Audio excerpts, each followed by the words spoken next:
बचाना। ये डरक में लिखने से कोई बेटी बचती है? अगर तुम्हें बेटियों से प्यार होता तो जो बच्चियां स्कूल में पढ़ती उस पर बमबारी न की जाती। क्या कहना है हजरत? अगर तुम्हें बेटियों से प्यार होता तो तुम बेटियों के साथ इज्तिमाई समझदारी न करते, गैंग रेप न करते। अगर तुम्हें बेटियों से प्यार होता तो तुम बेटियों की आबरू से न खेलते। बेटी से प्यार इसको कहते हैं। मेरे नबी उठ करके खड़े हो जाते हैं और फिर कहते पेशानी चूम कर, फिदा क्यों मीवा भी या फातिमा, फातिमा तुझ पर मेरी माँ भी कुर्बान, मेरा बाप भी कुर्बान। ये मकाम दिया बेटी को। और एक बात और अर्ज करूं, नबी उठ करके दुनिया में खड़े हो रहे हैं, लेकिन एक जुमला और अर्ज कर दूं आपके सामने, बेटी को मकाम देना इसे कहते हैं, बेटी को मर्तबा देना। जब क़यामत के दिन किसी की कोई इज्जत नहीं होगी, सब नफ्सी नफ्सी कह रहे होंगे, है ना? सब नफ्सी नफ्सी कह रहे होंगे। अल्लाहु अकबर। उस वक्त अर्श के नीचे से आवाज आएगी, महशर वालों गर्दन को झुका लो, आंखों को बंद कर लो, नबी की शहजादी से गुजर रहे। आज लोग ट्रक के पीछे लिख रहे हैं, गाड़ियों के पीछे लिख रहे हैं, बेटी बचाओ बेटी पढ़ाओ। तुम्हें 1450 साल के बाद शऊर आया, बेटी बचाओ बेटी पढ़ाओ। मेरे नबी ने 1400 साल पहले बेटी बचाकर भी बता दिया, बेटी पढ़ाकर भी। जब औरों की बेटियां शौहरों के साथ चिताओं पर जलाई जा रही थी जिंदा, जब औरों की बेटियां जिंदा दफन की जा रही थी, जब औरों की बेटियां चर्चों में सूली दी जा रही थी, चर्चों में फांसी दी जा रही थी, फादर और बाप के हवस का निशाना बन रही थी, उस वक्त मेरे नबी ने बेटी को इतनी इज्जत अता फरमाई, इरशाद फरमाया, जिसके घर में बेटी पैदा हो और वो खुशी करे, ऐसा बाप और मैं मोहम्मद जन्नत में इतने करीब होंगे जैसे ये दो उंगलियां।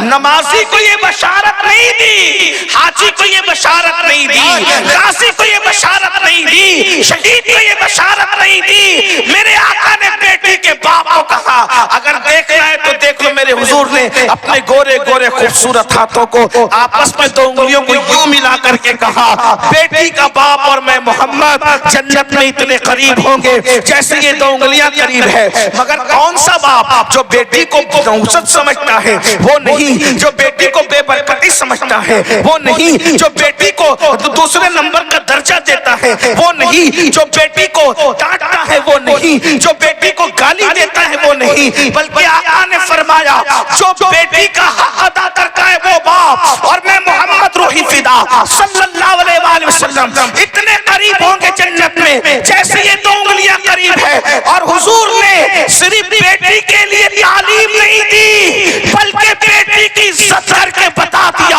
अल्लाहु अकबर। मेरे नबी ने बेटी को प्यार कितना दिया, बेटी से मोहब्बत कितनी फरमाई, बेटी की ताज़ीम कितनी फरमाई। अल्लाहु अकबर। जिब्रील क्यों खड़े हैं हुजूर के लिए, सिद्दीक क्यों खड़े हैं हुजूर के लिए, फारूक क्यों खड़े हैं हुजूर के लिए, उस्मान क्यों खड़े हैं हुजूर के लिए, अली क्यों खड़े हैं हुजूर के लिए, बैतुल मुक़द्दस में अंबिया क्यों खड़े हैं हुजूर के लिए।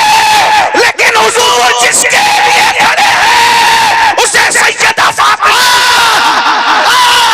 जब लोग बेटियों को जिंदा दफन कर रहे थे उस वक्त मेरे नबी बेटी के लिए उठ करके खड़े हो रहे थे, खड़े नहीं हो रहे थे। मेरे आका हजरत सैयदा तैयबा ताहिरा आयशा सिद्दीका फरमाती है कि जब भी सैयदा फातिमा आती तो हुजूर उठ करके खड़े हो। हुजूर यानी एक दो मर्तबा की बात नहीं है। झारखंड वालों, मैं इस पर आपको ये नहीं कहूंगा बोलो सुभान अल्लाह, इसलिए कि ये बात इतनी बड़ी है कि इसमें पत्थर भी सुभान अल्लाह बोले। तवज्जो फरमाएं, गौर कीजिए, एक दो मर्तबा की बात नहीं। सैयदा आयशा कहती है जब जब सैयदा फातिमा आती हैं तब हुजूर उठ के खड़े, तब हुजूर पेशानी चूमते हैं, बेटी से मोहब्बत का सलीका सिखा रहे हैं। हुजूर ने बेटी को बचाया और बेटी को कितना पढ़ाया। तवज्जो, यहाँ आजकल लोग कहते हैं बेटी को पढ़ा के क्या करेंगे। मैंने कहा हुजूर ने बेटी को इतना पढ़ाया, जब सब चुप रहे तो हुजूर की बेटी बोल पड़ी। हुजूर की महफिल, हुजूर की महफिल है। लोग कहते हैं इस्लाम बेटी को नहीं पढ़ाता। मैंने कहा जब तुम बेटियों को जला रहे थे तब मेरे नबी ने इतना पढ़ाया कि जहां बाबे मदीनतुल इल्म अली भी चुप रहे, जहां अफजलुल बशर बादल अंबिया सिद्दीक अकबर भी चुप रहे, उस मसले का हल नबी की बेटी ने पेश किया। क्या कहना है? हदीस पाक है, एक हदीस आप अक्सर सुनते रहते हैं, फातिमा तो बिदातो मिन्नी, फातिमा मेरे जिगर का टुकड़ा। ये सुना आपने मुहर्रम शरीफ में अक्सर सुना। इसका बैकग्राउंड क्या है, इसका पस मंजर क्या है? इसलिए कि जब इंसान खुश होता है तो अपनी औलाद के लिए कहते हो मेरा लाल और मेरा जिगर का टुकड़ा और मेरा चांद और मेरा प्यार, ऐसे कहते हैं कि नहीं अपना अपनी। तो ये कब होता है?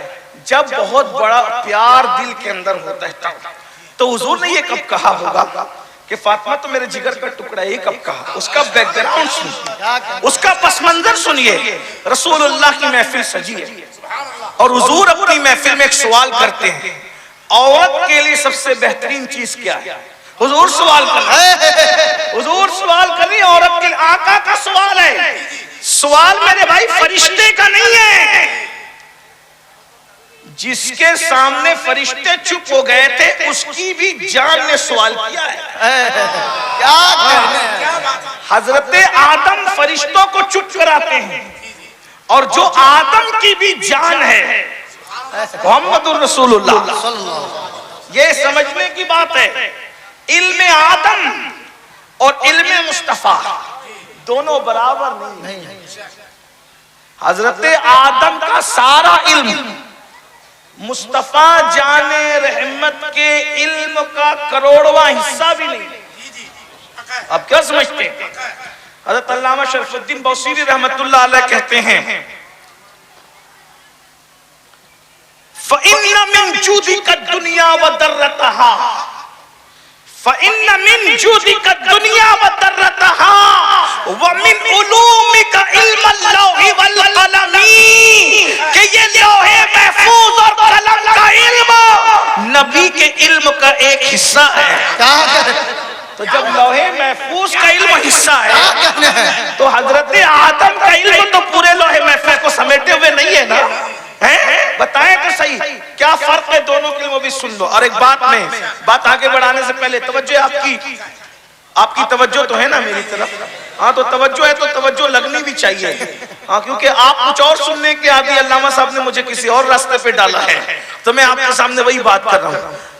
अल्लाह रब्बुल इज्जत ने करोड़ों साल के इबादत करने वाले फरिश्तों पर हजरत आदम को फजीलत दी और अल्लाह ने फरमाया इन्नी जाइलुन फिल अर्द खलीफा, मैं जमीन पर अपना खलीफा, अपना नायब बनाने वाला हूं। गौर फरमाए, मैं अपना नुमाइंदा बनाने वाला हूं, अपना खलीफा, अपना नायब, अपना नुमाइंदा बनाने वाला हूं। तो फरिश्तों ने कहा मौला उसको तू बनाएगा? वो पूरी लंबी दास्तान है, कुरान मुकद्दस में जगह जगह आई है। पहले पारे में तो बड़ी तफसील है उसकी, फिर और भी आगे आई है। तो कहा तू उसको बनाएगा जो जमीन पे जाके फसाद करेगा। तो अल्लाह ने फरमाया कि जो मैं जानता हूं वो तुम नहीं जानते। ठीक है। उसके बाद जब आदम बन गए, अच्छा आदम को बनाया मट्टी से। तवज्जो करना, तवज्जो आपकी बहुत खास तवज्जो। किसी आपको मैं कुछ बताना चाहता हूं लेकिन थोड़ा सा आप तवज्जो करेंगे तो चूंकि इल्मी पॉइंट है ना, इल्मी निकात है, वो आपको समझ में आना चाहिए। अगर मैं समझा सका तो कामयाब है, क्योंकि तकरीर तो वही है जो समझाने में कामयाबी, वरना सर पे से जाए तो फिर क्या बात है। आदम अलैहिस्सलाम को अल्लाह ने फरिश्तों के सामने बनाया। ध्यान देना, फरिश्ते हजारों लाखों करोड़ों साल से पहले से हैं, इबादत कर रहे हैं। फरिश्तों के सामने बना, छुपा के नहीं बनाया, सामने बनाया। अच्छा, फिर फरिश्तों को ड्यूटी दी, बना रहा है खलीफा, फरिश्तों को ड्यूटी दे रहे हैं मट्टी उठा के लाओ। और मट्टी फिर मट्टी है, आप समझते हैं मट्टी किसे कहते हैं? जिसकी कोई कद्र नहीं होती उसको मट्टी कहते हैं। ध्यान देना, कहीं ले जाना है आपको, तवज्जो करना, साथ चले। अल्लाह करे हजरत सरकार नैयर मिल्लत के फैज़ व फ़यूज़ व बरक़ात से आप इस गुफ्तगू को समझ सकें। खानका है और इल्म की बात खानका ही में हो सकती है ना? इल्म की बात खानका में ही हो सकती, क्योंकि जितने इल्म वाले निकले हैं जो सुधरे हुए हैं सब खानकाई। हाँ, जितने इल्म वाले सुधरे हुए हैं सब खानकाई है, और जो इल्म वाले हैं और खानकाई नहीं है वो सुधरे हुए नहीं है। वजह, पढ़े लिखे तो हैं लेकिन खानकाई नहीं है, तो बहक गए। क्यों? इसलिए कि इल्म को बर्दाश्त करने के लिए ज़र्फ चाहिए। क्या कहना है? और जहां ज़र्फ नहीं है, जो जरा सा पी के बहक गया उसे मैं कदे से निकालना। थोड़ा सा इल्म क्या आया, थोड़ा सा इल्म क्या आया, खानकाई नहीं था, कहने लगा मैं नबी की तरह, नबी मेरी तरह। थोड़े से इल्म पे कहा मैं नबी की तरह, नबी मेरी तरह। लेकिन जो खानकाई था, अरे क्या उनकी तरह कोई हो ही नहीं सकता। सरवर कहूं के मालिक, बागे खलील का गुल ज़ेबा कहूं तुझे, हिरमा नसीब हो तुझे, उम्मीद के कहूं, जाने मुराद काने तमन्ना कहूं तुझे, सुबह वतन पे शामिल गरीबा को तू शरफ, बेकस नवाज के सिवो वाला कहूं तुझे, मुजरिम व मुयस्सो का सामा कहूं शहा, बेकस नवाज के सिवो वाला कहूं तुझे, और तेरे तो वास्तो आए बेतनाई से बरी है राव मेरे शाह। मैं क्या क्या कहूं तुझे, क्या क्या कहूं तुझे, क्या क्या कहूं तुझे। सुन लेना, इल्म वाला बिगड़ के कहता है नबी मेरी तरह। इश्क वाला अगर खानकाई नहीं है तो वो भी बिगड़ के कहता है नबी खुदा की तरह है। इश्क के नाम पे वो बिगड़ा जो खानकाई नहीं था, इल्म के नाम पे वो बिगड़ा जो खानकाई नहीं था। लेकिन जिसे दुनिया अहमद रजा कहती है वो दर्सगाही भी था, खानकाई भी था। जब कहा क्या क्या कहूं तुझे, क्या कहना है? तो लोगों के कान खड़े हो गए। जैसे ये गांजा चरस भंग पीने वाले अड़गम दड़गम लोग इश्क के नाम पे क्या क्या में क्या क्या बकते हैं, तो तू क्या कहेगा अहमद रजा? तो अहमद रजा कह रहा है मैं सिर्फ खानकाई नहीं हूं, मैं दरसगाही भी हूं, कब्रस्तानी नहीं हूं, दरसगाही हूं, और खाम खाई नहीं हूं, खान खाई हूं। क्या क्या कहूं मैं, उसमें क्या क्या कहूं मैं, अपनी तरह कहा, इसमें क्या क्या कहूं मैं, खुदा की तरह कहा। लेकिन जो दरसगाही और खानकाई दोनों था, उसमें का क्या क्या कहूं तुझे, तो लोगों के कान खड़े हो गए। तो तू क्या क्या कहेगा, तो कहा लेकिन रज़ा खत्म सुकन इस पे कर दिया, खाली निगाह बंदा खल्क का आका कहूं तुझे।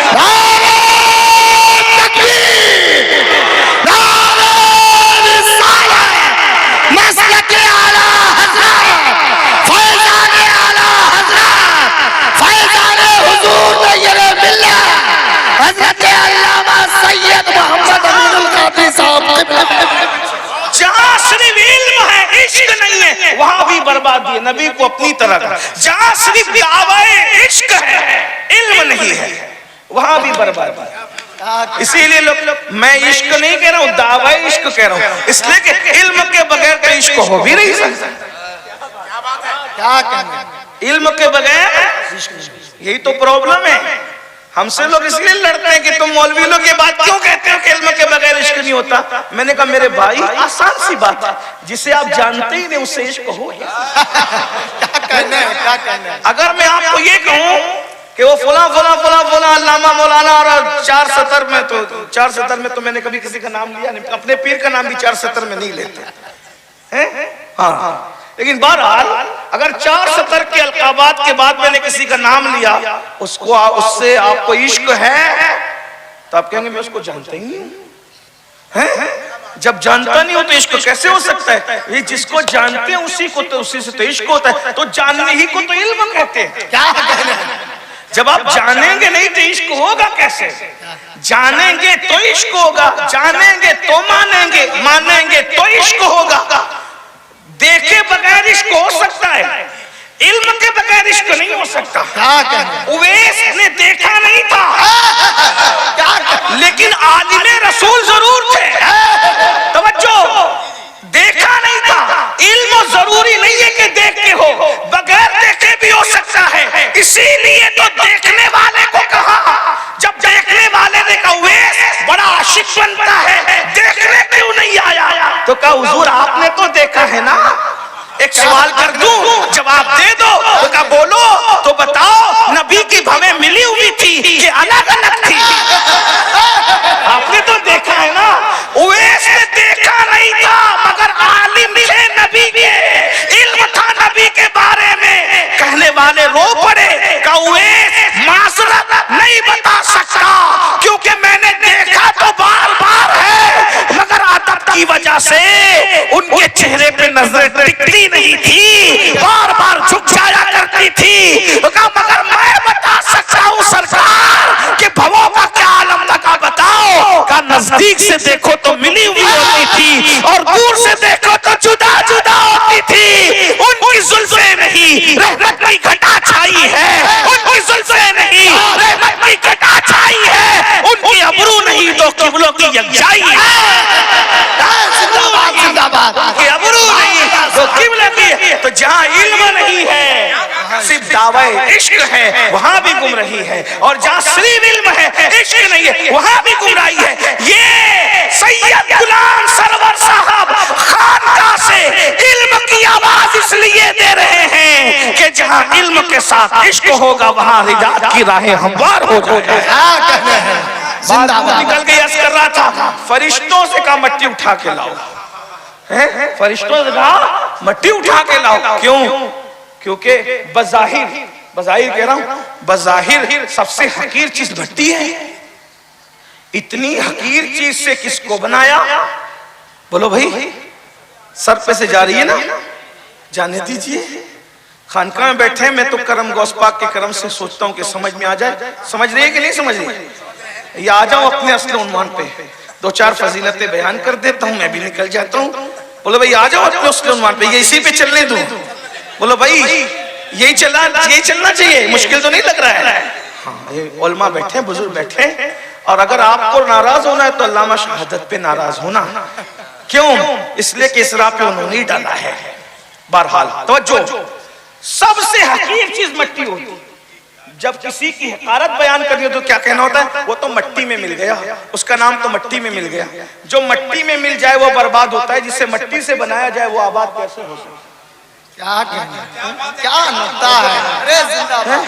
हाँ, घर जाके इस जुमले की अहमियत सोचना। जिन्होंने सुना, जिन्होंने समझा, उन्होंने समझ लिया। जिसको मट्टी में मिला दिया जाए वो बर्बाद होता है, जिसे मट्टी से उठाया जाए उसने कब आबाद होना। लेकिन अल्लाह की शान, मट्टी से उठाया, मट्टी से बनाया और कुछ नहीं छुपाया, सबके सामने रखा। क्या कहना? और फिर उनके बाद सब कुछ देने के बाद करोड़ों साल के इबादत करने वालों के सामने रूह डाली। अब रूह डालने का किस्सा भी है, लेकिन उसकी तरफ नहीं जाऊंगा वरना उन्वान से हट जाऊंगा। रूह डाली, हाँ, लेकिन एक जुमले में सुन ले ताकि आपका ईमान ताजा हो जाए। हज़रत इमाम राजी लिखते हैं कि जब रूह डाली तो रूह घबरा के वापस आई कि अल्लाह इस मट्टी में अंधेरा बहुत है, मैंने नहीं रहना इसमें, मैं तो नूर की रहने वाली, मैं तो जन्नत की रहने वाली, नूर की रहने वाली तारीकी में कैसे रह सकती है? तो फिर अल्लाह रब्बुल इज्जत ने रूह जब वापस पलट कर आ गई तो पेशानी में नूरे मुहम्मदी रखा और हुजूर का नूर रख करके आदम को चमका दिया। और जब आदम चमक गए अब गई तो वापस नहीं आई। एक बात, जब तक नूरे मुस्तफा नहीं था रहना नहीं चाहती थी, जब से नूरे मुस्तफा आया अब आना नहीं चाहता था। इसीलिए रूह निकलना नहीं, कोई मरना चाह रहा है, कोई मरना चाह रहा है। नूरे मुस्तफा है इसलिए रूह छोड़ के जाना नहीं चाह रही है। पहले आना नहीं चाहती थी, अब जाना नहीं चाहती है। इससे पता चला कि नूरे मुस्तफा की बरकत जिंदाबाद। तो फिर अल्लाह रब्बुल इज्जत ने जब रूह डाली तो सब फरिश्तों को कहा, अल्लाह ताला ने उनके आदम को इधर, फरिश्तों को इधर, और सारे सामान रखे, अशिया, सारे सामान का मतलब कुल्लहा भी। अगर आप तफसीर देखें, पढ़े लिखे लोग यहाँ दरसगाह है, पढ़े लिखे लोग मौजूद है, खानका भी है, कि कुल्लहा की तफसीर देखें तो पता चलता है कि पहले दिन से जो चीज बनने वाली थी और कयामत तक जितनी चीजें बनने वाली थी अल्लाह ने वो सब रख दिया। यानी अब इसकी तशरीह मैं कर सकता हूं अपने अल्फाज में, मतलब ये कि सुई भी रखी होगी और मोबाइल भी रखा होगा और कंप्यूटर भी रखा होगा। अभी तो मोबाइल और कंप्यूटर पे मैं रुक गया हूं, मेरे बाद पता नहीं कयामत तक कितनी इजाजत होगी, वो सब रखा। यानी आज से 1000 साल के बाद अगर कोई मुकर्रिर कुल्लहा की तफसीर करेगा तो वो अमीरुल कादरी की तरह नहीं करेगा, बल्कि वो और उन चीजों का नाम लेगा जो चीजें इजाद हो चुकी होगी। मेरे भाई तुम इन इजादात पे घमंड कर रहे हो, आदम के सामने वो पहले रखी गई है। क्या कहना है? हाँ, मोबाइल का इल्म तुम्हारे अब्बा दादा को था नहीं था, लेकिन तुम्हारे सबसे बड़े दादा आदम को था, क्योंकि कुरान कह रहा है सुम्मा अरादहुम अलल मलाइका फक़ाल अंबिऊनी बिअस्माइ हाउला इन कुंतुम सादिकीन। अल्लाह ने सारी चीजें रख दी और सब चीजें रखने के बाद फरिश्तों को कहा तुम सच्चे हो ना इस बात में कि तू आदम को खलीफा क्यों बनाएगा, वो जमीन पे जाके फसाद करेगा, तो आप बताओ इन चीजों का नाम क्या है, बताओ इन चीजों का नाम क्या है। फरिश्तों ने क्या जवाब दिया, सुब्हानक ला इल्म लना। शरीफ थे, हैं फरिश्ते शरीफ लोग थे, मासूम लोग थे, सच्ची बात करी, सुब्हानक ला इल्म लना इल्ला मा अल्लमतना इन्नका अंतल अलीमुल हकीम। अल्लाह तू पाक है, हमें कुछ भी इल्म नहीं है मगर जितना तूने दिया है बस उतना ही है, इससे ज्यादा हमें नहीं है। फिर अल्लाह ने आदम से कहा, आदम सामने पैदा हो गए, कोई छुपा ढका मामला नहीं, मट्टी से पैदा हो गए।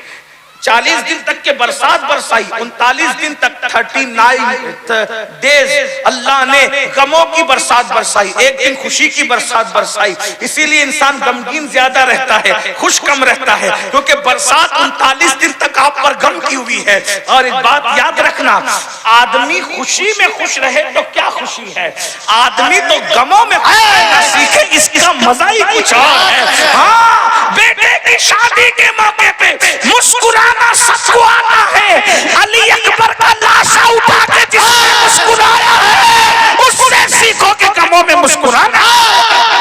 जिंदाबाद जिंदाबाद। क्या कहना है? आप खुशी के मुतलाशी क्यों हो? 39 दिन तक तो तुम पे गम की बरसात हुई, गमों में रहना, गमों में मुस्कुराना, ये मर्दों का काम है। यहाँ एक बात कहूं, इस फलसफे को बहादुर शाह जफर ने बहुत अच्छे से बयान किया। बहादुर शाह जफर कहते हैं, आंधियां गम की चलेंगी तो संवर जाऊं। तवज्जो करें, तवज्जो करें, जो समझ रहे ना कि ये जंग की आंधियों से मुसलमान बिखरेगा, ओ बिखरते बाल है, मोमिन नहीं बिखरता। क्या कहने? हम किसी के सर के बाल थोड़ी है जो जंग की आंधियों से बिखर जाएंगे। क्या कहने? ये आंधियां बिखरने के लिए नहीं आती मोमिन को, ये आंधियां तो संवारने के लिए। बस मोमिन बनने की जरूरत है, मोमिन बन जाओ। आंधियां बिखेर नहीं सकती, आंधियां तो तुम्हें जो है संवार देंगे। बहादुर शाह जफर कह रहा है, तुम्हें क्या खबर, तुम तो बादशाहों को गालियां देते हो क्योंकि तुमने तारीख औरों की पढ़ी, अगर अपने बुजुर्गों की पढ़ेगी तो पता चलेगा। जिसे बहादुर शाह जफर कहते वो तहज्जुद गुजार था, जिसे शाहजहां कहते वो भी तहज्जुद गुजार था, जिसे औरंगजेब कहते वो तो वक्त का मुजद्दिद था। क्या कहना है? बादशाह लोग ये सब पढ़े लिखे लोग थे। आज थोड़ी सी चर्बी चढ़ जाए तो आदमी पढ़ाता नहीं, मौलाना पढ़ा के क्या करेंगे। बादशाह अपने बच्चों को इतना पढ़ा रहे थे कि तहज्जुद भी उनकी कज़ा नहीं हो रही। बादशाह अपने बच्चों को इतना पढ़ा रहे थे, जहां वक्त के मौलवी चुप रहते थे बादशाहों के बच्चे बोल रहे थे। ये उन्वान में वक्त रात में आगे अर्ज करूंगा, टाइम में गुंजाइश रहे तो मैं जल्दी से तमहीद आपके सामने पेश कर रहा हूं। तो क्या हुआ, अल्लाह अकबर, अल्लाह ने हजरते आदम के सामने चीजें रखी, वो आंधियां गम की चलेगी तो संवर जाऊंगा, तेरी जुल्फे नहीं हूं कि मैं बिखर जाऊंगा, तेरी जुल्फे नहीं हूं कि मैं, और फिक्र देखे, बादशाह की फिक्र देखे, कहते मुझको सूली पे चढ़ाने की जरूरत क्या है, मुझको सूली पे चढ़ाने की जरूरत क्या है, मेरे हाथों से कलम छीन लो मर जाऊंगा। क्या कह रहा है, कह रहा है, यानी आजकल के मालदारों की फिक्र है ज़िना का अड्डा, शराब का अड्डा, लेकिन हिंदुस्तान के बादशाह की फिक्र ये है जिंदा वही है जिसके हाथ में कलम है, जो कलम थामना नहीं जानता, उसमें और मुर्दे में कोई फर्क नहीं। मुर्दा कामों की निशानी यही है कि ना वो लिखना जानते हैं ना वो पढ़ना जानते हैं।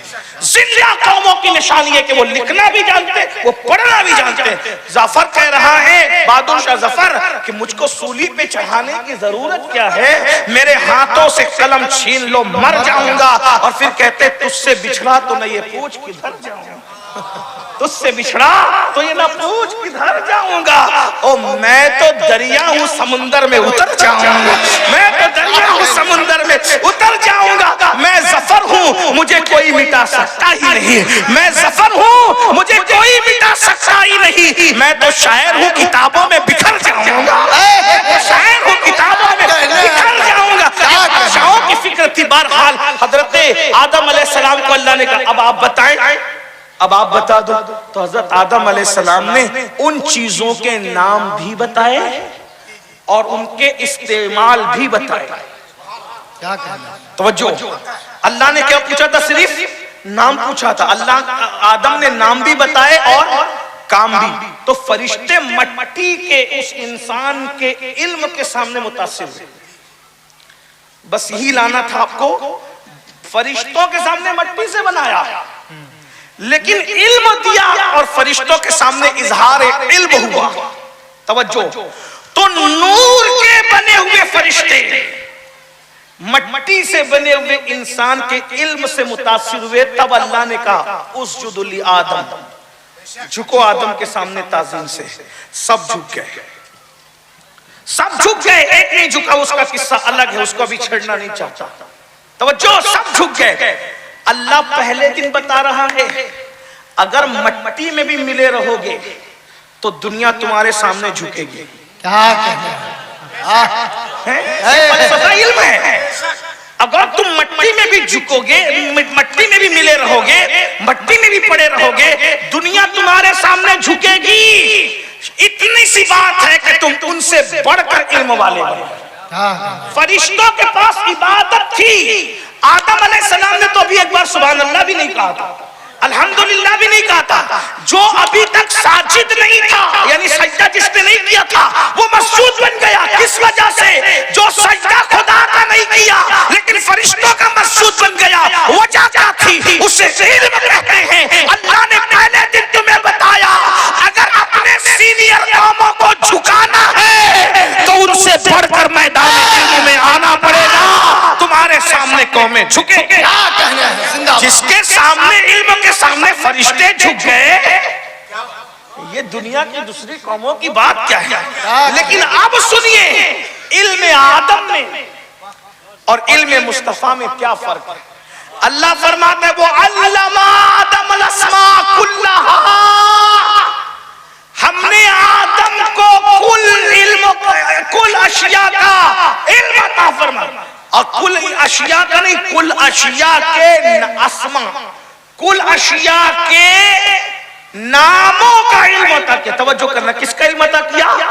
एक है नाम और एक है हकीकत। एक है चीज का नाम और एक है चीज की। तरबूज नाम है, तरबूज कैसा होता है, उसकी लज्जत कैसी होती है, मीठा होता है, खट्टा होता है, तासीर में ठंडा होता है, गर्म होता है, ये उसकी हकीकत है। खरबूजा नाम, खरबूजे की हकीकत मीठा खट्टा जैसा भी होता है। तवज्जो है आपकी? हाँ, बात मैं मुश्किल थोड़ी कर रहा हूँ क्योंकि इल्म की बात तो मुश्किल ही होती है ना। लेकिन ये है कि अल्लाह ने आदम को सिर्फ नामों पर मुत्तला किया और हुजूर को क्या कहना है, हुजूर को सिर्फ नामों पे नहीं फरमाया, वो अल्लमका मा लम तकुन तालम व काना फदलुल्लाहि अलैका अज़ीमा। महबूब, आप जो कुछ नहीं जानते थे हमने वो सब कुछ तुम्हें सिखा दिया। तो इल्म मुस्तफा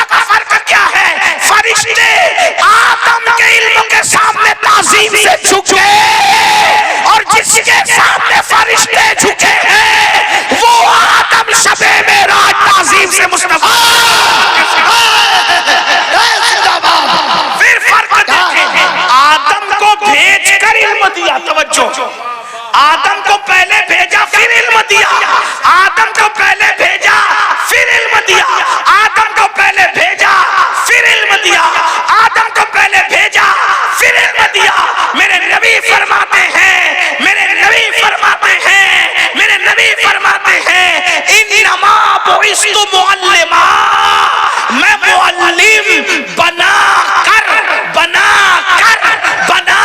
भेजा गया हूँ। आदम को भेज कर बनाया और उनको बना कर भेजा। क्या कहना है जी? आदम को भेज कर बनाया, आदम को भेज कर बनाया और उन्हें बना कर भेजा।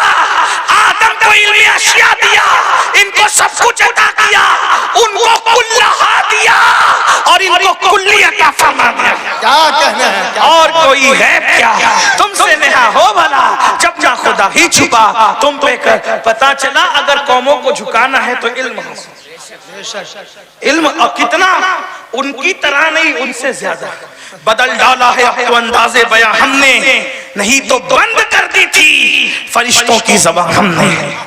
पढ़ाओ अपने बच्चों को, ये मत सोचो कि मौलाना हम तो मालदार है, फैक्ट्री है, घर की खेती है, खलियान है, हम पढ़ा के क्या करेंगे ना। कोई मालदार इसलिए नहीं पढ़ा रहे कि हमें क्या जरूरत है, और गरीब इसलिए नहीं पढ़ा रहे हमारे पास पैसे नहीं। एक बात बताऊं, पढ़े लिखे का अंदाजे तिजारत और अनपढ़ का अंदाजे तिजारत फर्क है। पढ़ा लिखा तिजारत करेगा ना, फर्क है। औरंगजेब में और अकबर में फर्क यही है, अकबर जाहिल बादशाह था, औरंगजेब पढ़ा लिखा। शाहजहां को तजुर्बा था कि मेरे खानदान के ऊपर के आदमी को नहीं पढ़ाया गया किसी हादसे के तहत। हादसा क्या था, बड़ी लंबी तारीख है, मैं कोई मुगलों का नुमाइंदा नहीं हूं। हाँ, हमारे बाप दादाओं की इतनी शाने हैं कि हम वही बयान करते करते हमारे पास टाइम नहीं मिलता है हमें। हाँ, लेकिन बहरहाल बात करनी पड़ेगी ना। ऊपर शाहजहां को तजुर्बा के ऊपर के बाप दादाओं में जिसको पढ़ा लिखा नहीं का तो उसने बहुत गड़बड़ की, बुत परस्ती आम कर दी, अपने आप को खुदा कह दिया, चांद को खुदा कह दिया, सूरज को खुदा कह दिया, बहुत गड़बड़ की उसने। बोले अब कोई बंदा जाहिल नहीं रहने पाए, तो शाहजहां ने अपने तीनों बेटों को पढ़ाया। दारा शिकोह को इतना पढ़ाया कि जहां सूफिया चुप रहे वहां दारा शिकोह बोलता रहा। एक इल्म है, उलमा जानते हैं, सूफिया जानते हैं, आलमे शुक्र में जो वली की जबान से निकलता है उसे शशइयात कहते हैं। उसकी तशरीह कोई आम आलिम नहीं कर सकता, लेकिन दारा शिकोह ने उसकी भी तशरीह की। उसके पास इल्म इतना था, गौर फरमाएं, उसने पूरा लिखा है उसके ऊपर। गरीब नवाज की सीरत पर सबसे पहले जिसने कलम उठाया, तवज्जो, किसने उठाया पता है तुम्हें? गरीब नवाज की सीरत सबसे पहले किसने लिखी तुम्हें मालूम है? किसी पीर ने नहीं लिखी, किसी आलिम ने नहीं लिखी, किसी मुफ्ती ने नहीं लिखी। जिसने सबसे पहले गरीब नवाज की सीरत पर कलम उठाया वो शाहजहां की बेटी जहां आरा बेगम है, जिसने सरकार गरीब नवाज की जिंदगी पे सबसे पहले कलम उठा के गरीब नवाज की सीरत लिखा है। क्या कहना है? आप क्या समझते हो? आपको कुछ आपको पता ही नहीं, क्योंकि आप मोबाइल से बाहर निकलना ही नहीं चाहते, आप किताबों की दुनिया में आना ही नहीं चाहते, आप एजुकेशन की दुनिया में इंटरनेट पर जिना की फिल्में देखने जाते हो, इंटरनेट पर इल्म सर्च करने कहाँ जाते हो, सब कुछ तो बुराई में डूबे हुए हो। तो अर्ज ये कर रहा था मेरे भाई, और शाहजहां को ये वना के फिर ये मसला है, तो फिर औरंगजेब को इतना पढ़ाया, कितना पढ़ाया, अल्लाह अकबर। हजरत मुल्ला जीवन रहमतुल्लाह अलैह के हवाले कर दिया, औरंगजेब का जीवन मुल्ला जीवन के हवाले किया, तो औरंगजेब भी खाक से कुंदन बन गया, वक्त का मुजद्दिद कहलाए वो। तो अर्ज ये कर रहा था कि मालदारों अपने बच्चों को पढ़ाओ। मालदार ताजिर में और अनपढ़ ताजिर में जमीन आसमान का फर्क है, ये भी आपको कहूं। आज स्टेज की दुनिया भी देख लें आप, हमारे स्टेजों पर झगड़ा इसलिए हो रहा है कि पहले स्टेज पर इल्म वाले आते थे, अब स्टेज पे इल्म वाले कम आ रहे हैं। आप देखिए भाई, मुकर्रिर बनने के लिए इल्म की जरूरत नहीं है, लेकिन अच्छा इंसान बनने के लिए इल्म की जरूरत है। तवज्जो फरमाएं, जो मुकर्रिर हो अच्छा इंसान हो जरूरी नहीं, लेकिन जो अच्छा इंसान होगा फिर वो अच्छा इंसान। जात के लिए कुत्ते लड़ते हैं, जात के लिए अच्छे इंसान नहीं लड़ा करते।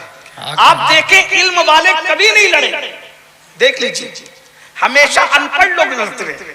जाहिल लोग लड़ते रहे। आप कहेंगे क्या वो जो लड़ रहे थे वो इल्म वाले नहीं थे? मैंने कहा यही तो बात है, इल्म था, फैजान इल्म नहीं था।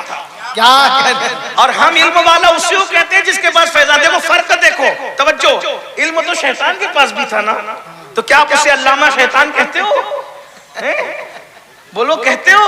नहीं कहते, क्योंकि वो इल्म होके भी जाहिल था, वो इल्म होके भी जाहिल था। और कुत्ते के पास कौन सा इल्म था? लेकिन वो साहबे कहफ की चौखट पे बावफा होके बैठा कि नहीं बैठा?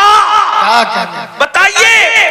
तो उसके पास उतना इल्म तो नहीं था, लेकिन जितना सीखा था उसने उस पे अमल किया, तो वो मुअल्लिमुल मलाइका होके भी जन्नती ना हुआ, और ये कुत्ता होकर भी जन्नत का दूल्हा। बात इतनी है मेरे भाई, आप समझ क्या रहे बात को? बात समझने की कोशिश करो। तो पढ़े लिखो बच्चों को पढ़ाओ। अगर दुनिया की दूसरी कौमों के मुकाबले में खड़े होना है तो बच्चों को पढ़ाओ। हमारे महाराजा के सरकारों की तरफ से ऐलान हुआ, आधी रोटी खाएंगे, बच्चों को पढ़ाएंगे, पढ़ाइए। और जो लोग कहते हैं तालीम महंगी हो गई, हम बच्चों को कैसे पढ़ाएं? मैंने कहा आप मुझे ये बताएं, क्या शक्कर महंगी नहीं हुई? क्या दाल महंगी नहीं हुई? क्या जिन्स महंगी नहीं हुई? क्या मोबाइल महंगे नहीं हुए? क्या रिचार्ज महंगे नहीं हुए? क्या मुकर्रिर महंगे और नातखा महंगे नहीं हुए? आप बताएं तो सब महंगा हुआ, सब चीजों को बराबर ले रहे हो। तालीम का क्या कसूर है? तालीम महंगी हो गई, छोड़ रहे हो। जूते भी तो महंगे हुए, कल स्लीपर जितने मिलती है जात उतने में तो स्लीपर नहीं मिलती ना।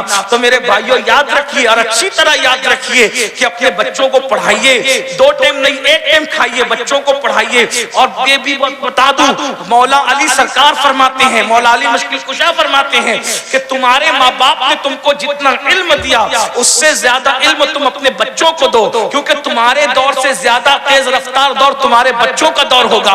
मौला अली का फरमान की बरकतें देख ले। बोलो हम अपने बचपने में मोबाइल का नाम कभी सुना था, लेकिन हमारे 2.5-3 साल के बच्चे मोबाइल खेल रहे हैं, तो हमसे ज्यादा तेज रफ्तार दौर उनका है कि नहीं है? इसलिए अपने बच्चों को तालीम दो। याद रखना, सारी बुराई की जड़ अनपढ़ होना है। अल्लाह अकबर। एक बात आपको बताऊं, पढ़े लिखे में और अनपढ़ के खाने में भी फर्क होता है, सोच में भी फर्क होती है। हाँ, पढ़ा लिखा बंदा जो वाकई पढ़ा, फिर भी याद रखना मैं पढ़े लिखे से क्या मुराद है। पढ़ा लिखा बंदा खाने में भी एहतियात से खाता है, बोलने में भी एहतियात। एक मिसाल के जरिए समझाऊं, अनपढ़ और पढ़े लिखे की बातों में भी फर्क होता है। देखिए बात एक ही होती है, लेकिन पढ़ा लिखा बोलेगा तो अपने अंदाज में, अनपढ़ बोलेगा तो उसको समझाते हो समझ में आएगी। एक बादशाह था, उसने ख्वाब देखा। बादशाह ने ख्वाब देखा। ख्वाब ये था कि मेरे सारे दांत टूट गए। ख्वाब में सब दांत टूट गए। सुबह उठा, बोला भाई मैंने ख्वाब देखा कि मेरे ख्वाब में सारे दांत टूट गए, इसकी ताबीर क्या है? तो चूंकि कुछ लोग होते हैं तजर्बेकार लोग होते हैं, बड़े बूढ़ों की सोबत में बैठ के कुछ सुन लेते हैं। जैसे तोता सुनता है तो सुन के मूसा ईसा बोलता है, उसको पता ही नहीं कि मूसा कौन और ईसा कौन है, लेकिन बोलता तो है ना भाई, बोलता है। तो ऐसे कुछ लोग होते हैं अनपढ़ जाहिल किस्म के लोग, इधर उधर बैठ के कुछ सुन लेते हैं तो बोलने लगते हैं। अच्छा, अनपढ़ों को बोलने का शौक बहुत होता है, हाँ बहुत शौक होता है। वो किसी ने कहा था कि चूहे को हल्दी का खड़ा मिला तो पंसारी की दुकान खोल ली, ये हाल होता है। बहरहाल तो बड़े बड़े उलमा की मौजूदगी में ये अनपढ़ साहब बोल पड़े, मैं बहुत बड़े बड़े बुजुर्गों के साथ बैठा हूं, मुझे ख्वाब की ताबीर बहुत आती है। तो कहा बोलिए क्या है? उसने कहा ये जो आपने देखा ना ख्वाब में कि दांत सारे टूट गए, आपके सारे घर के लोग मर जाएंगे, आप जिंदा रहोगे। उसने कहा अच्छा, मेरे घर वालों से तुझे इतनी नफरत है कि मेरे घर के सब लोग मर जाएंगे और मैं अकेला रह के क्या करूंगा? मेरे घर वाले मरे उससे पहले ये बुढ़ा मरना चाहिए, अब बुलाओ और तलवार से गर्दन उड़ा दी गई। बोलो भाई बताओ, अब कोई बता सकता है ताबीर? वहां एक आलिम थे अल्लामा साहब, बड़े आलिम, वाकई आलिम। उन्होंने कहा कि बादशाह सलामत, मुबारक हो, आपका ख्वाब बहुत मुबारक है। क्या है? अल्लाह आपको इतनी लंबी उम्र देगा, इतनी लंबी उम्र देगा, इतनी लंबी उम्र देगा, आपके पूरे खानदान में सबसे लंबी उम्र अल्लाह आपको अता फरमाएगा, मुबारक हो। बादशाह ने कहा ओहो क्या बात कही, भर दो तोहफे ताइफ से इसकी झोली भर दो, कितनी बड़ी बिशारत दी है मुझे कि मेरे खानदान में सबसे बड़ी उम्र मेरी होगी। क्या समझे? बात में कोई फर्क था? कोई फर्क? बात वही है। अनपढ़ ने बोला तो गर्दन उड़ गई, पढ़े लिखे ने बोला तो इनाम। पढ़ो लिखो, पढ़ो लिखो, पढ़ो लिखो, तालीम की तरफ मेहनत करो। तो मैं बात वहीं लेकर के चलूं। आज लोग ना बेटों को पढ़ा रहे ना बेटियों को पढ़ा रहे। अभी अल्लामा साहब ने कहा ना मुर्तद होने की दो वजूहात, एक वजह मैं और ऐड कर दूं। हमारी बच्चियों के मुर्तद होने की एक वजह यह भी है। पहली बात तो मैं ये एक बात भी आपके सामने और अर्ज कर दूं, मीडिया जो कहता है ना कि 10 लाख हो गई मुर्तद, 5 लाख हो गई, मत मानना। इसलिए कि जिसके कहने पर हम चांद की शहादत नहीं मानते, जिसके कहने पे चांद का आना नहीं मानते, उसके कहने पे बेटियों का भाग जाना कैसे मान ले? नफ्सियाती तौर पे कहीं हमें मुतासिर तो नहीं किया जा रहा है, भागी जरूर है, लेकिन 10 और 5 लाख नहीं, बहुत कम भागी हैं। ये बात आपसे कह दूं, इतनी बात नहीं है, क्योंकि ये भी एक साजिश है कि इतना बताकर औरों को भरा जाए। और आज जो कहा जा रहा है ये रिकॉर्ड बनेगा। देखिए दुनिया में जो कहा जाता है रिकॉर्ड बनता है। हमारी आने वाली नस्लों को ताना दिया जाएगा कि तुम्हारी बेटियां तो ये भागी थी फुला के साथ और फुला के साथ। इसलिए मेरी गुजारिश ये है, भाग तो रही है लेकिन इतनी तादाद में नहीं है। लेकिन मेरे भाइयों याद रखना, आज भी मेरी कौम की बेटियों में इतनी गैरत बाकी है।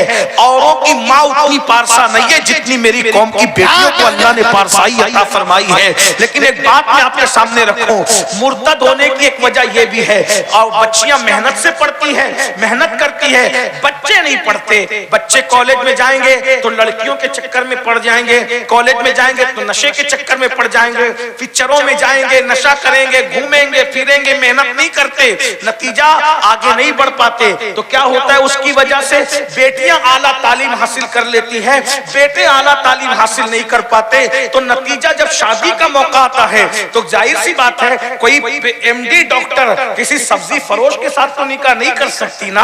अल्लाह अकबर। कोई बच्ची जज बनने के बाद कोई ऑटो रिक्शा चलाने वाले के साथ तो निकाह नहीं कर सकती ना। तो फिर वो क्या करती है, जब उसको अपने मेयार का कोई नहीं मिलता तो फिर वो किसी और को तलाश कर लेती है, किसी और का हाथ पकड़ लेती है। अगर वाकई संजीदा हो बच्चियों के फितने इर्तिदाद के मामले में तो आप खुद इल्म हासिल करो, अपने अंदर खुद क्वालिटी पैदा करो कि जितनी बच्चियां पढ़ रही हैं उतने बच्चे भी पढ़े। और एक बात याद रखना मेरे नौजवानों, जितना टैलेंट अल्लाह ने तुम्हें अता किया है दुनिया की किसी कौम को नहीं दिया है। ये बात मैं आपको मक्खन लगाने के लिए, चपलोसी के लिए नहीं कह रहा हूँ। अल्लाह ने जितना टैलेंट तुम्हें दिया, जितनी सलाहियत तुम्हें दी है दुनिया की किसी कौम के पास नहीं है। उसकी वजह बताऊं, क्योंकि तुम्हारे पास कुरान का नूर है, कुरान का नूर है, मुस्तफा जाने रहमत के दिए हुए कलमे का नूर है। इसलिए दुनिया तुम्हारे टैलेंट से लर्जा बरंदाम है, लर्जा बरंदाम। दुनिया जानती है कि जब ये सियासत करने पे आएंगे तो कोई टिक नहीं पाएगा, जब ये पढ़ने पे आएंगे तो कोई टिक नहीं पाएगा, जब ये तिजारत करने पे आएंगे तो कोई टिक नहीं पाएगा। और मत जाइए दूर, मैं आपको यह बताता हूँ, ये हिंदुस्तान जो सोने की चिड़िया कहलाया, मुझे बताइए क्यों कहलाया? हिंदुस्तान को सजाया किसने? लाल किले को देख लो, ताजमहल को देख लो, भूल भुलैया को देख लो, बीबी के मकबरे को देख लो। ये सजाया किसने? ये कलमा पढ़ने वालों ने सजाया। उसके बाद बचाया किसने? इनकलाब जिंदाबाद का नारा देकर अंग्रेजों से बचाने वाले कौन थे? यही तो कलमा पढ़ने वाले थे। अगर किसी को इतना शौक चल रहा है कि हमने बचाया, देखो सारी कौमें खड़ी थी लेकिन पहली सफ में जो खड़े थे ना, इनकलाब का नारा बताता है कि किसने बचाया। इसलिए कि जिनकी जबान में इनकलाब था उन्होंने इनकलाब का नारा लगाया। मुझे बताओ इनकलाब किस जबान में बोला जाता है? किस जबान में बोला जाता है? तो इनकलाब बोलने वाले कौन थे पता चल रहा है ना? तहरीक रेशमी रुमाल। एक एक चीज खोले तो पता चले। जिहाद का फतवा अंग्रेजों के खिलाफ कहां पहले पढ़ा गया? दिल्ली की जामा मस्जिद में जुमा की नमाज के बाद पढ़ा गया। किसने पढ़ा? मस्जिद में पढ़ने वाला फतवा कौन हो सकता है? तो याद रखना, बसाया तुमने, बनाया तुमने, सजाया तुमने, और भी कौमें शामिल थी लेकिन तुम आगे थे। और हिंदुस्तान को अंग्रेजों से बचाया भी तुमने, आजाद कराने में भी तुमने बड़ी मेहनत की। और तो और हिंदुस्तान को एटमी ताकत होने पे आज नाज है, हमें फक्र है, हमारा मुल्क को एटमी ताकत है। हिंदुस्तान को एटमी ताकत देने वाला कौन है? उसी को दुनिया अब्दुल कलाम कहते हैं। क्या कहते हैं? तो तुम्हारे पास टैलेंट बहुत है। देखो मैं अभी अकीदे पे बात नहीं कर रहा हूं, लेकिन देख लेना दुनिया, कलमे के सारे मुनकिरीन एक जगह जमा है? और उसके बाद मगर ये सब मिलकर भी एक कलमा पढ़ने वाले पे गालिब नहीं आए। वजह कलमे का ताल्लुक दिल से है या नहीं, ये फैसला तो बाद में होगा, लेकिन कम से कम जबान से कलमा पढ़ने की इतनी बरकत है कि सब मिलकर भी गालिब नहीं आ पा रहे हैं। अगर मुसलमान दिल से कलमा पढ़े तो फिर गलबे का हाल मेरे भाइयों, इसलिए पढ़ो लिखो, तालीम की तरफ मेहनत करो, अपने बच्चों को पढ़ाओ, आधी रोटी खाओ, बच्चों को पढ़ाओ, आला तालीम दो और बच्चियों को भी पढ़ाओ। कुछ लोग क्या कहते हैं, बच्चियों को पढ़ाने की क्या जरूरत है? क्या कहते हैं, बच्चियों को पढ़ाने की क्या जरूरत? मैंने कहा बच्चियों को पढ़ाने की जरूरत इसलिए है कि रसूलुल्लाह ने पढ़ाया है। और कितना पढ़ाया है? जहां सब चुप रहे वहां नबी की शहजादी बोल पड़ी। यही बात चली थी शुरू में। नबी हुजूर ने सवाल क्या किया, बस बात खत्म कर रहा हूं मैं, मुझे तो सफर करने लंबी कर नहीं सकता, लेकिन तवज्जो फरमाएं, तवज्जो कीजिए। अल्लाह के रसूल की महफिल सजी हुई है, तवज्जो है आपकी, हुजूर सबकी तवज्जो है। हाँ तो भाई जरा एक बार सुभान अल्लाह बोल दे तो मुझे लगेगा सुभान अल्लाह। ये झारखंड वाले तो ऐसे नहीं सुनते गूंगा गुड़ खा के, मैं तो झारखंड बचपने से आता हूँ। हाँ मेरे चेहरे पे दाढ़ी भी नहीं निकली थी जब से मैं झारखंड आता हूँ, लेकिन झारखंड वाले तो बहुत अच्छे से सुनते हैं। आप अच्छे से सुन रहे हैं, लेकिन थोड़ा सा वीआईपी बन के सुन रहे हैं। हुजूर की महफिल में वीआईपी बन के नहीं बैठना, दीवाने बन के बैठना। हाँ भाई, जब नबी की अजमत की बात आती है तो अल्लाह भी सुभान अल्लाह कहता है, तुम क्यों चुप रहते हो? हाँ एक दिन मैंने कहा कि अल्लाह भी सुभान अल्लाह कहते हैं, तो एक साहब को बुरा लगेगा, अल्लाह सुभान अल्लाह कैसे कहते हैं? मैंने कहा मेराज बाद में बयान की, सुभान अल्लाह पहले फरमाया। हाँ तो जहाँ अल्लाह भी सुभान अल्लाह कहते हैं, तुम क्यों चुप रहते हो? महबूब, हमारा महबूब ऐसा है जिसकी शान से पहले अल्लाह खुद सुभान अल्लाह कहे, सुभान अल्लाह, फिर हमारी हम भी कैसे चुप रह करके सुने? तवज्जो है आपकी। हुजूर की महफिल सजी हुई है, कितने बड़े बड़े लोग हैं, सब बड़े थे। हुजूर की महफिल की ये खुसूसियत है कि उसमें सब बड़े थे। ये जो लोग कहते हैं ना कि अदना सहाबी, मैं जरा इत्तेफाक नहीं करता। हुजूर का कोई सहाबी अदना नहीं है, सब आला। जो चीज हुजूर की है वो कोई अदना नहीं है, हुजूर की हर चीज आला है। उनका शहर आला है, उनका खानदान आला है, उनका नसब आला है, उनका खित्ता आला है, उनका कबीला आला है, उनके आबा व अजदाद आला है, उनकी अम्मी आला है, उनके अब्बा आला है, उनका कुरान लाया हुआ आला है, उनकी तालीमात आला है। इसीलिए मेरे इमाम भी जो उनकी गुलामी करते करते वो भी आला हजरत बन गए, यानी वो भी आला, फिर वो यूं कहते, सबसे औला वो आला हमारा नबी, सबसे औला वो आला हमारा नबी, सबसे बाला वो आला हमारा नबी, अपने मौला का प्यारा हमारा नबी, दोनों आलम का दूल्हा हमारा नबी, खल्क से औलिया, औलिया से रसूल और रसूलों से आला हमारा नबी, कुछ कहीं जिसके आगे सभी मशाले शम्मा वो लेकर आया हमारा नबी, और जिसने टुकड़े किए हैं कमर में वो है नूरे महतब का टुकड़ा हमारा नबी, सब चमक वाले उजलों में चमका की अंदर शीशों में चमका हमारा नबी। तो कौन देता है? देने को मुंह चाहिए, देने वाला है सच्चा हमारा नबी। जिंदाबाद। हुजूर की महफिल सजी है, सब बड़े बड़े बैठे। हुजूर का कोई सहाबी मुक्तदी नहीं है, हुजूर का हर सहाबी मुक्तदा है। क्या आका फरमाते हैं, अस्हाबी कन नुजूम मेरे सब सहाबा सितारों की तरह है, उनमें से जिसकी पैरवी करो। भाई पैरवी तो मुक्तदा की जाती है ना, मुक्तदी की नहीं की जाती। तो हुजूर का हर सहाबी क्या है? बोलो क्या है? मुक्तदा। कोई कॉलेज यूनिवर्सिटी ऐसी नहीं है, दारुल ऐसा नहीं है जिसमें पढ़ा हुआ हर बच्चा कामयाब हो। तो आपकी अजहर से लेकर यमन तक, यमन से लेकर अमेरिका, बरतानिया तक, किसी भी कॉलेज और यूनिवर्सिटी की तारीख उठा के पढ़ो, कहीं पढ़ा हुआ बहुत आलम मिलेगा, कहीं पे पढ़ा हुआ बुद्धू मिलेगा। लेकिन रसूलुल्लाह की यूनिवर्सिटी के अंदर जिन्होंने सोफा पे बैठ के तालीम हासिल की, कहा इनमें से जिसकी पैरवी करोगे ये सब लोग पैदा है, कोई मुबतदी नहीं है, ये सब कामयाब है, जो इनके पीछे चलेगा वो भी कामयाब है। ये रसूलुल्लाह की तालीमगाह की बरकत है। हालांकि बज़ाहिर छोटा सा चबूतरा था, लेकिन इतने बड़े बड़े लोगों में, इतना कह दूं, इतने बड़े बड़े लोगों में कितने बड़े बड़े सिद्दीक अकबर, फारूक आजम, उस्मान गनी, मौला अली, साद, सईद, तलहा, जुबैर, अबू उबैदा, अब्दुल रहमान, बड़े बड़े लोग, अबू हुरैरा, अब्दुल्ला इब्न उमर, अब्दुल्ला इब्न अब्बास। एक ही की इल्मी सलाहियत बयान कर दूं, इजाजत हो बयान करूं? एक की इल्मी सलाहियत, एक ही की इल्मी सलाहियत। हज़रत मौला मुश्किल कुशा जो बाबे मदीनतुल इल्म है, फरमाते मुझसे जो चाहो पूछ लो, क्योंकि जितने तुम जमीन के रास्ते नहीं जानते उससे ज्यादा मैं आसमानों के रास्ते जानता हूं।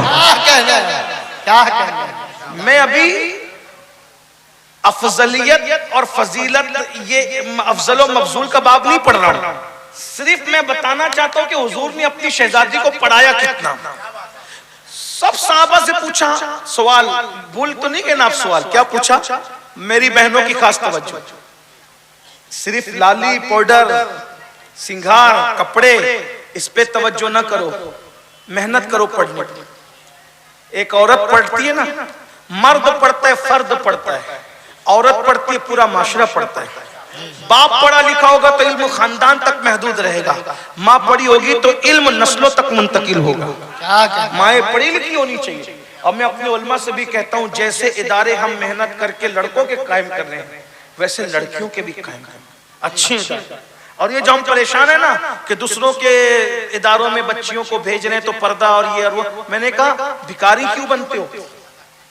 भिखारी क्यों बनते हो? दूसरों के इदारे में भेजने की जरूरत क्या है? हम अपना इदारा खुद बनाए, हम अपना नशेमन खुद बनाए। और आप कहते हो कि मुसलमानों के पास पैसे नहीं, तो मैं इतनी बात जरूर अल्लामा की आगे बचाऊंगा, बड़े मीनार और गुंबद बनाने के बजाय बड़े स्कूल और कॉलेज बनाइए। अगर शाहजहां के दौर में मैं होता या मेरे दौर में शाहजहां होते तो मैं उनके पैर पकड़ के कहता कि ताजमहल बनाने की बजाय ऐसी इमारत बनाइए, लेकिन इसको मुमताज यूनिवर्सिटी कर दीजिए। इमारत का नक्शा यही रहे, मगर उसके अंदर तालीम शुरू हो जाए बस। इसलिए कि अगर वो यूनिवर्सिटी बन जाती तो लोग सिर्फ तक करना जाते, बल्कि लोग वहां टिक जाते, तक कर न जाते वहां टिक जाते। अब भी बरतानिया और अमेरिका से लोग आ रहे हैं, लेकिन तकने के लिए आ रहे हैं। अगर वो यूनिवर्सिटी बनती तो भी बरतानिया और अमेरिका से आते, तकने के लिए नहीं, टिकने के लिए आते। और जो तक के जाता है वो ऐप निकाल सकता है, जो टिक जाता है वो अपना ही बन जाता है। अपना बनाने के लिए इदारे जरूरी है। इसलिए मेरी गुजारिश है, रसूलुल्लाह की बनाई हुई कोई इमारत तुमको मदीने में नजर नहीं आएगी। मैं चैलेंज से कहता हूँ, तवज्जो करना, हुजूर अलैहिस्सलाम की कोई बनाई हुई इमारत मदीने मुनव्वरा में नहीं मिलेगी। मौला अली की कोई बनाई हुई इमारत नजफ अशरफ में नहीं मिलेगी। मौला हुसैन की कोई इमारत करबला मोहल्ला के अंदर नहीं मिलेगी बनाई हुई। इसी तरीके से इमाम बुखारी की कोई इमारत बुखारा में बनाई हुई नहीं मिलेगी। अल्लाह अकबर गौसबाग की कोई बनाई हुई इमारत बगदाद में नहीं मिलेगी। गरीब नवाज की कोई बनाई हुई इमारत अजमेर शरीफ में नहीं मिलेगी। क्योंकि हमारे बुजुर्ग इमारतें बनाने नहीं आए थे, हमारे बुजुर्ग अच्छे इंसान बनाने के लिए आए थे। जानते थे कि अच्छी इमारत दूसरी अच्छी इमारत नहीं बना पाती। देख लो ताजमहल को सदियां बीत गई, लेकिन एक ताजमहल दूसरा ताजमहल नहीं बना पाया। लेकिन सुभान अल्लाह, अल्लाहू अकबर, आले रसूल अहमदी ने एक अच्छा इंसान अहमद रजा बनाया। उसने हजारों अच्छे इंसान बना करके सरकार मदीने, सरकार मदीना ने अल्लाहू अकबर चंद अच्छे इंसान बनाकर दुनिया को दे दिए। उन 1,24,000 अच्छे इंसानों ने 3 बर्रे आज़मों में अच्छे इंसान बना दिए। गरीब नवाज ने कुतुबुद्दीन जैसा अच्छा इंसान बनाया, उन्होंने हजारों अच्छे इंसान बना दिए। इसलिए अच्छी इमारतों पे मेहनत करने की बजाय अच्छी इंसान बनाने पे मेहनत करो। और अच्छा इंसान तालीम से बनता है। अच्छा इंसान तालीम में मेहनत करो, फटा पहन लो, बल्कि औरतों को अगर बनकर झाड़ू करना पड़े तो वो कर ले, चरखा चलाना, लेकिन 10 साल हम मेहनत करें तालीम पे। तालीम से मुराद दीनी दुनियावी दोनों तालीम कह रहा हूं, एक नहीं दोनों तालीम। बल्कि मैं तो ये कहता हूं जो हाफिज कुरान वो डॉक्टर भी हो, जो आलिम हो वो डॉक्टर भी हो, जो इंजीनियर हो वो आलिम भी हो। क्योंकि जब डॉक्टर आलिम डॉक्टर बनेगा तो ये नहीं कहेगा एक दोपहर में लेना एक शाम को लेना। आलिम जब डॉक्टर बनेगा कहेगा एक जोहर के बाद लेना एक इशा के बाद लेना। फर्क ये होगा ना, ये बात है। आलिम जब डॉक्टर बनेगा तो किडनी चोरी नहीं करेगा, वो बोलेगा एक जान को बचाना सारे इंसानों की जान बचाने के बराबर है, चलो ऑपरेशन कर दो बाद में देखा जाएगा। अरे भाइयों, अगर इंजीनियर आलिम होगा तो वो सीमेंट चोरी नहीं करेगा, गटर और बैतुल खला के नाम पे पैसे नहीं खाएगा, ब्रिज के नाम पर जो वो पैसे नहीं खाएगा, बल्कि जितना मुआहदा होगा उतना सीमेंट मिलाएगा, जितनी रेती मिलाना उतना रेत मिलाएगा। इसलिए याद रखना, आप नहीं देखते, अल्लाह अकबर, आपको ये मेरी बात की अचंभा लगती है, ये अचंभा नहीं है। 200 साल पहले हिंदुस्तान में ऐसा ही माहौल था कि जो जोहर की अजान से पहले हिंदुस्तान की अदालत में जज बन के बैठा था, जोहर की अजान के बाद वही मुसल्ला इमामत पर इमामत भी कर रहा था। जज मस्जिद का इमाम था, उसी इमाम को दुनिया अल्लामा फजल खैराबाद है। ये हिंदुस्तान है, जो बादशाह था वही तरावी का इमाम भी था। दिल्ली की जामा मस्जिद में 11 महीने अखंड भारत में हुकूमत करने वाला रमजान शरीफ में दिल्ली की जामा मस्जिद में तरावी सुनाता था। उस तरावी सुनाने वाले हाफिज कुरान बादशाह को दुनिया औरंगजेब आलमगीर के नाम से कहती है। आप कहते हो ये मौलाना लोग तय करते हैं, आपने गरीबों के बच्चों के हवाले दिन कर दिया तो तय न करेंगे? अगर मालदार का बच्चा हाफिज बन जाता तो कहता मैं तरावी के लिए क्यों तय करूं, जितना तू देगा मस्जिद वाले उससे ज्यादा तो मेरा बाप लोगों को ज़कात बांट देता है। क्या कहना है, वाह। लेकिन मैं गरीबों का मजाक उड़ाने नहीं आया, इन गरीबों की जूतियां मेरे सर पर है, जिनकी गुर्बत की मजबूरियां इनको दीन का दाई बनाती हैं। लेकिन ये बात मैं कहूं, मालदार लोग अपने बच्चों को पढ़ाए ना। एक बात बताऊं, आप कहते हैं मुकर्रिर नज़ाना क्यों तय करता है? जिसके बच्चों के स्कूल की फीस बाकी है, मैं अभी तायद नहीं कर रहा हूं, मैं मुखालफत करता हूं, इसलिए वो मुझसे नाराज होते हैं। लेकिन जिसके बच्चे के स्कूल की फीस बाकी है वो तकरीर का नज़ाना तय नहीं करेगा। फिर अगर मालदार मुकर्रिर होगा वो बोलेगा ओ जलसे वाले अपनी औकात में रहे, तू जितना चंदा करके जलसा करते हैं ना उससे ज्यादा साल भर में लोगों में सदका तकसीम कर देता हूँ।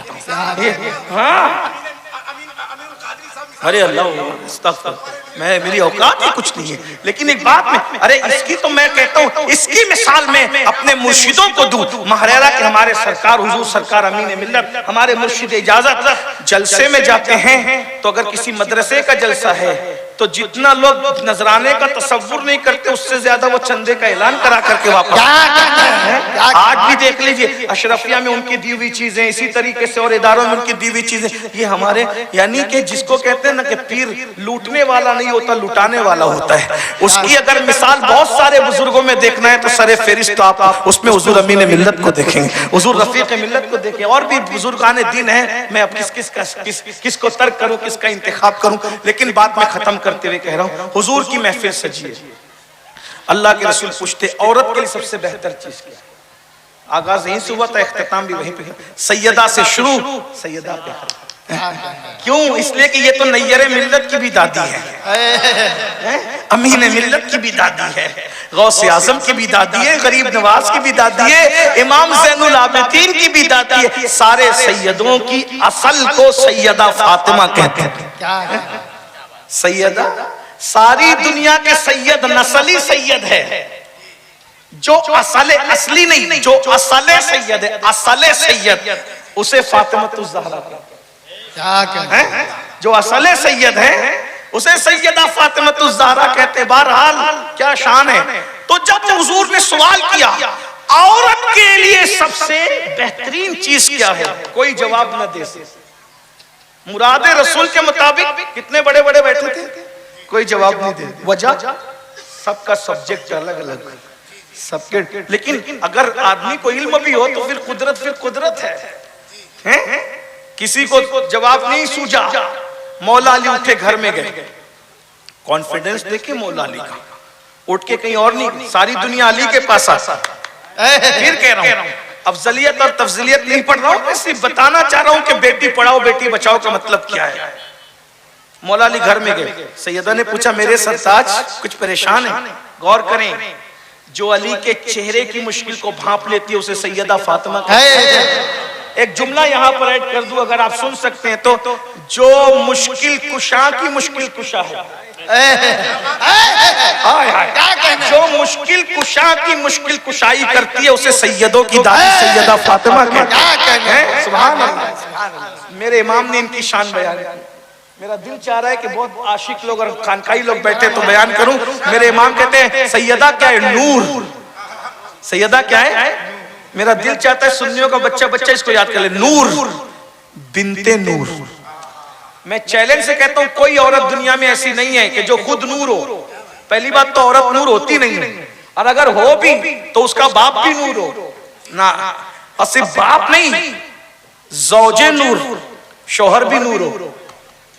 सिर्फ शौहर नहीं, उम्मे नूर नूर नूर नूर, दो नूर की माँ हो। नूर एक इमाम हसन, एक नूर इमाम हुसैन। नूर मुतलक की कमीज अल्लाह रे लमा नूर का, वो जिस खुदा की बंदी है वो खुदा भी अपनी शान के मुताबिक। ये इमाम अहमद रजा शान बयान कर रहे हैं अहले बैत की। सुभान अल्लाह। ये सैयदा है। बहरहाल मौला मुश्किल कुशा घर गए। सैयदा ने पूछा सरताज क्या मुश्किल है? कहा हुजूर ने आज एक ऐसा सवाल कर दिया कोई जवाब ही नहीं दे पा रहा है। तो कहा कि क्या सवाल किया आका? तवज्जो है, बस बस बात यही खत्म हो जाएगी। तवज्जो, क्या सवाल किया करें? का हुजूर पूछ रहे हैं कि औरत के लिए सबसे बेहतरीन चीज क्या है? जिस सवाल का जवाब किसी के पास नहीं है, नबी की शहजादी खड़े खड़े मुस्कुरा कर कहती है बहुत आसान सी चीज है। का क्या? का ये कि औरत के लिए सबसे बेहतर चीज ये है कि वो किसी अजनबी को न देखा करे और कोई अजनबी उसको न देखा करे। औरत के लिए सबसे बेहतरीन चीज क्या है कि वो किसी अजनबी को न देखा करे और कोई अजनबी उसको न देखा करे। मौला अली पिछले पैर वापस, मौला अली पिछले पैर वापस। हुजूर वो जो सवाल था जरा कीजिए ना, महफिल सजीजिए, वो कीजिए ना। का औरत पर सबसे बेहतर चीज क्या है? तो कहा हुजूर औरत के लिए सबसे बेहतर चीज ये है कि वो किसी को ना देखा करे अजनबी मर्द को और कोई अजनबी उसे ना देखा करे। तो हुजूर ने कहा किसने कहा? ये जवाब किसका है?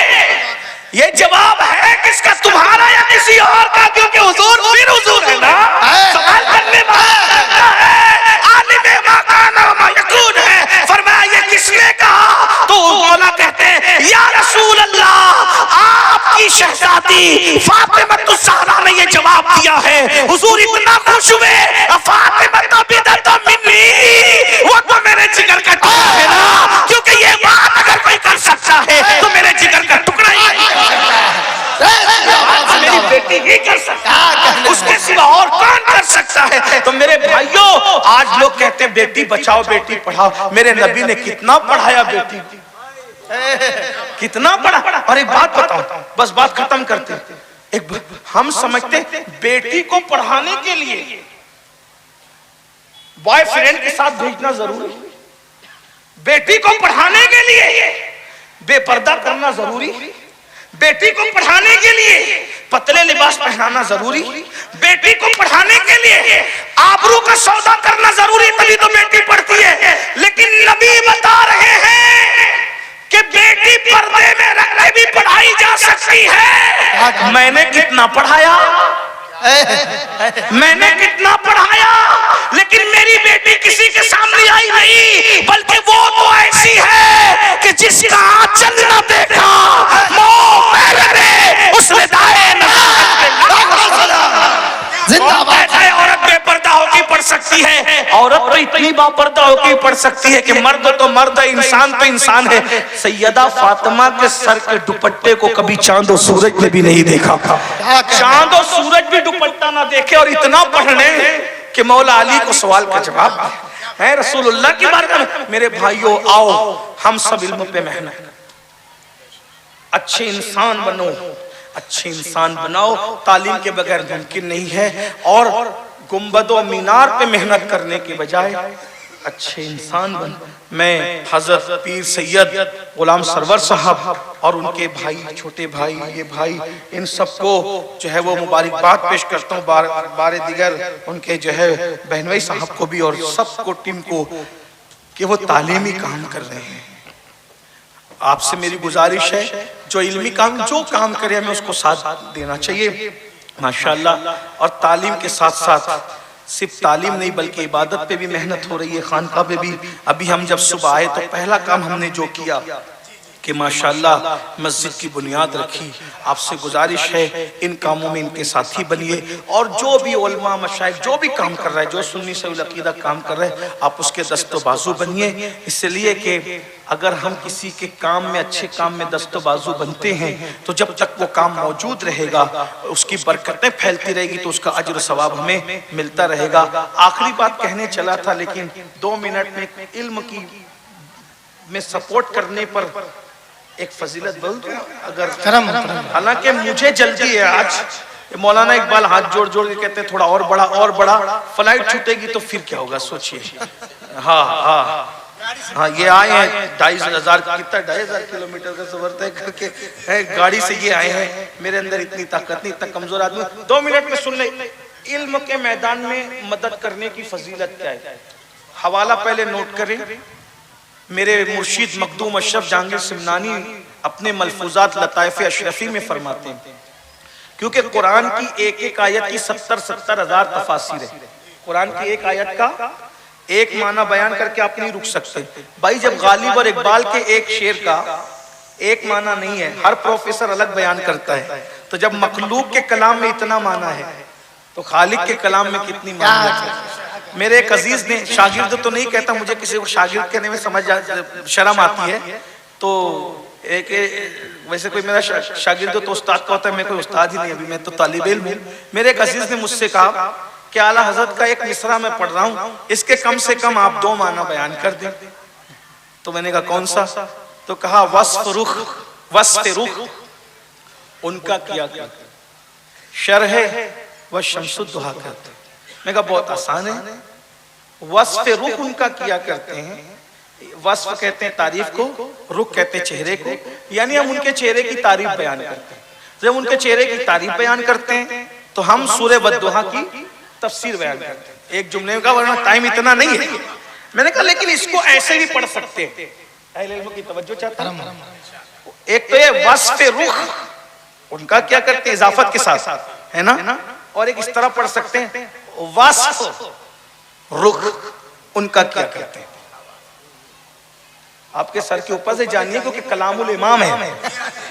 हाँ, लेकिन तवज्जो फरमाएं, एक है वस्फ रुख, उनके चेहरे की हम तारीफ करते हैं तो सूरह वद्दुहा की तफसीर करते हैं, लेकिन वस्फ रुख उनका किया करते हैं। जब हम लोग सूरह वद्दुहा की तफसीर बयान करने लगते हैं तो औसाफ हुजूर के चेहरे की तरफ जो है वो सफर करना शुरू कर देते हैं। क्या कहना है, समझ में? हाँ, इसके लिए मुझे चंद घंटे चाहिए था, लेकिन अभी ये महफिल इसकी मुतामिल नहीं है। ये बात है, आप समझे बात को। तो जब मखलूक के कलाम की मानवियत इतनी है तो खालिक के कलाम की मानवियत क्या होगा। बल्कि इमाम अब्दुल वहाब तो फरमाते हैं कि कुरान का नुज़ूल बंद हो गया है, कुरान की आयतों का नुज़ूल बंद हो गया है, लेकिन मानिए कुरान अभी नाजिल होना बंद नहीं हुए। अब भी मोमिनों के सीने पे कुरान मुकद्दस के माना नाजिल हो रहे हैं, हर दिन नया माना नाजिल हो रहा है। तो हुजूर मखदूम अशरफ फरमाते हैं, कुरान की एक आयत है सूरतुन नबा की आखिरी आयत, व यक़ूलुल काफिर या लैतनी कुन्तु तुराबा। मैंने हवाला दे दिया किताब का, अब सुन ले जरा। उस दिन काफिर कहेंगे, किस दिन? क़यामत के दिन। या लैतनी कुन्तु, अल्लाह का अज़ाब देख के काफिर लोग क्या कहेंगे? काश, या लैतनी काश तुराबा, हम मट्टी हो जाते, मट्टी हो जाएंगे तो अजाब से बच जाएंगे। ठीक है, यही मतलब हुआ। लेकिन एक माना यह भी है, मखदूम साहब फरमाते हैं कि एक काफिर था, उसका नाम तुराब था। सारे काफिर जहन्नम में जाएंगे, कोई काफिर जन्नत में? बोलो भाई, कोई काफिर जन्नत में? मिलके बोलो, कोई काफिर जन्नत में नहीं जाएगा, लेकिन तुराब नाम का काफिर जन्नत में जाएगा। तुराब नाम का जिसको लोग काफिर कह रहे हैं वो जन्नत में जाएगा। तो लोग उस दिन कहेंगे, ओ तुराब, तू भी काफिर, हम भी काफिर, तो तू जन्नत में कैसे जा रहा है, हम क्यों नहीं? तो वो कहेगा मैं काफिर था नहीं। भाई तवज्जो फरमाए, क्या काफिर जन्नत में तो जाना नहीं है, लेकिन तुराब नाम का काफिर जब जन्नत में जा रहा है तो काफिर लोग कह रहे हो तुराब हम जहन्नम में, तू जन्नत में घुसने का। मैं काफिर था लेकिन काफिर था नहीं, मैं काफिर था मगर काफिर यानी तुम्हारी नजर में काफिर था, खुदा की नजर में नहीं। क्यों नहीं था? क्यों नहीं था? तो क्या उसकी वजह यह थी कि मैं आलमे कुफ्र में रास्ते से जा रहा था, एक तालिब इल्म कलम से कुछ लिखते बैठा था तो उसका कलम गिर गया। मैंने सोचा बच्चा है, उतरेगा, उठेगा, उठाएगा, लेट होगा, तो मैंने सोचा इतनी तालिब इल्म की मदद कर दूं कि उसका कलम उठाकर मैंने उसके हाथ में दे दिया। ये मखदूम साहब कह रहे हैं, भाई तवज्जो, मखदूम साहब कि मैंने उठा के कलम उसके हाथ में दे दिया। तो जब मैंने कलम उसके हाथ में उसी का गिरा हुआ कलम उठा करके दिया तो काफिर था, मगर इसी अदा के सदके अल्लाह ने मरने से पहले मुझे ईमान की दौलत अता कर दी और मरने के बाद मुझे जन्नत अता फरमाई। काफिर था, तालिब इल्म को कलम उठा के देने की बरकत से मरने से पहले कलमा नसीब हुआ, ईमान मिल गया, मरने के बाद जन्नत मिल गई। तो उस दिन काफिर कहेंगे यार नहीं तनी कुंतु तुराबा, काश के हम भी तुराब होते, यानी किसी मुसलमान को उसका कलम उठा कर दे देते तो हमें भी ईमान मिल जाता, आखिरत में जन्नत मिल जाती। अब मुसलमानों मुझे बताओ, उसने खरीद कर नहीं दिया, अपना कलम नहीं दिया, अपने पास का नहीं दिया, चंदा करके नहीं दिया, मदरसा बना के नहीं दिया, उसी का गिरा हुआ कलम उठा के दे दे तो मरने से पहले ईमान और मरने के बाद जन्नत मिलती है। जो खुद खरीद करके देगा अल्लाह उसे कितना इनाम देगा। जो अपने साले सवाब के लिए, अपने बाप के साले सवाब के लिए तालीम में मदद करेगा अल्लाह उसको कितने इनाम देगा, उसके बाप दादाओं को कितना इनाम देगा। इसलिए मेरे भाइयों तालीम पे मेहनत करो, और जो बच्चे नहीं पढ़ सकते कोशिश करो उन्हें गोद ले लो। जब तक कि आलिम नहीं बन जाता मैं पढ़ाऊंगा, हाफिज जी नहीं बन जाता मैं पढ़ाऊंगा, डॉक्टर नहीं बन जाता मैं पढ़ाऊंगा, इंजीनियर नहीं बन जाता मैं पढ़ाऊंगा। एक बच्चे को पढ़ा लो, अल्लाह ने अगर नवाजा है, दौलत दी है तो गरीब का बच्चा भी पढ़ा लो, एक पढ़ेगा कम से कम 7 नस्लें संवर जाएगी। अल्लाह ताला तौफीक दे। गुफ्तगू के दरमियान कोई भी गलती हो तो अल्लाह ताला माफ कर दे। सुब्हानक ला इल्म लना इल्ला मा अल्लमतना इन्नका अंतल अलीमुल हकीम। अस्तगफिरुल्लाह रब्बी मिन कुल्लि ज़म्बि व अतूबु इलैहि।